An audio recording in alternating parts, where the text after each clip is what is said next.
कहानी की शुरुआत में एक जहाज दिखाया जाता है और वह जहाज बर्फ में फंसा होता है। कैप्टन बर्फ देखता है। कैप्टन के पीछे से एक क्रू मेंबर कैप्टन को बुलाता है। क्रू मेंबर कैप्टन से कहता है कि अगर हम ऐसे ही चले तो इसकी कीमत चुकानी पड़ेगी। कैप्टन जहाज की तरफ जाता हुआ कहता है कि अगर ऐसे ही देर तक काम करेंगे तो यह बर्फ सख्त होती जाएगी। क्रू मेंबर कैप्टन से कहता है कि इन्हें विश्वास दिलाना पड़ेगा।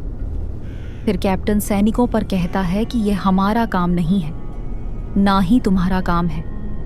यह हमारा फर्ज है कि हमें जल्द से जल्द उत्तरी ध्रुव पर पहुंचना है। फिर कैप्टन जहाज के ऊपर चढ़कर भट्टी से अपने पैरों को गर्म कर रहा होता है। तभी कैप्टन को एक आवाज सुनाई देती और वह बाहर निकलता है।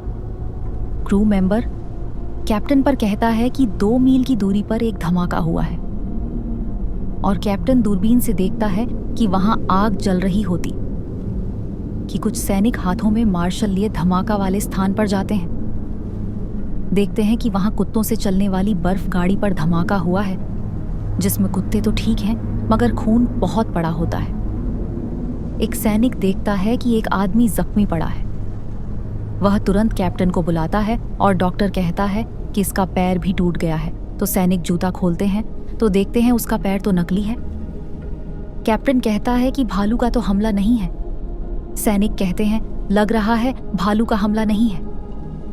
तभी वहां एक आदमी से बड़ा आकार में आदमी जैसे दिखने वाला राक्षस आ जाता है और कैप्टन कहता है इसे जल्द से जल्द जहाज पर ले चलो, और जहाज में उसे ऊपर पहुंचा देते हैं। और कैप्टन सैनिकों पर कहता है बंदूक वाले आगे और बाकी सब पीछे रहो। और कैप्टन सैनिकों पर कहता है कि हम जब बोले तब फायरिंग शुरू कर देना। और वह राक्षस खूंखार आवाज करते हुए जहाज की तरफ आ रहा होता है।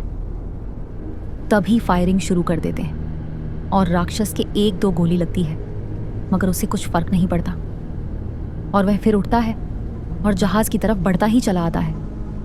कैप्टन से इनको सैनिकों पर कहता है कि फायर करते रहो, तभी वह जहाज के पास आ जाता है। और कैप्टन लोगों पर कहता है कि जल्दी जहाज के ऊपर भागो, और सैनिकों पर हमला कर देता है। एक सैनिक को इतनी तेज फेंकता है कि वह दूर जहाज में टकराता है। एक सैनिक के गर्दन पर वार करता है, वह टेढ़े ही गिर जाता है। फिर वह जहाज के ऊपर चढ़ जाता है। कैप्टन उस जख्मी आदमी पर पूछता है कि यह क्या चाहता है, और बहुत खूंखार आवाज में वह राक्षस जख्मी आदमी की तरफ उंगली उठाकर कहता है कि यह मेरा शिकार है, मेरे हवाले कर दो। फिर वह राक्षस सैनिकों पर हमला कर देता है। 2-3 सैनिकों को नीचे फेंक देता है। फिर कैप्टन एक सैनिक पर कहता है कि रेजुमेंटस गन लाओ। फिर वह सैनिक रेजुमेंटस गन निकालता है और राक्षस पर चला देता है। 2 गोली मारता है और राक्षस नीचे गिर जाता है।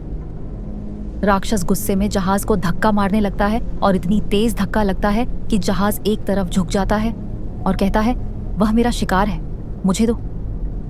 तभी कैप्टन सैनिक पर कहता है कि उसमें अभी कितनी गोलियां हैं। सैनिक कहता है कैप्टन, एक गोली बची है। कैप्टन उससे गन लेता है और निशाना लगाकर उसके खोपड़ी पर मारता है और राक्षस जहाज को छोड़ देता है और बर्फ टूटने लगती है। राक्षस बर्फ पर गिरकर बर्फ के अंदर चला जाता है। इसके बाद कप्तान जख्मी व्यक्ति पर बात करते हैं। अभी कहानी बहुत बाकी है। वह कहानी देखने के लिए आपको मेरे चैनल को सब्सक्राइब करना होगा और आने वाले समय में आपको आगे की कहानी भी मिल जाएगी। कहानी कैसी लगी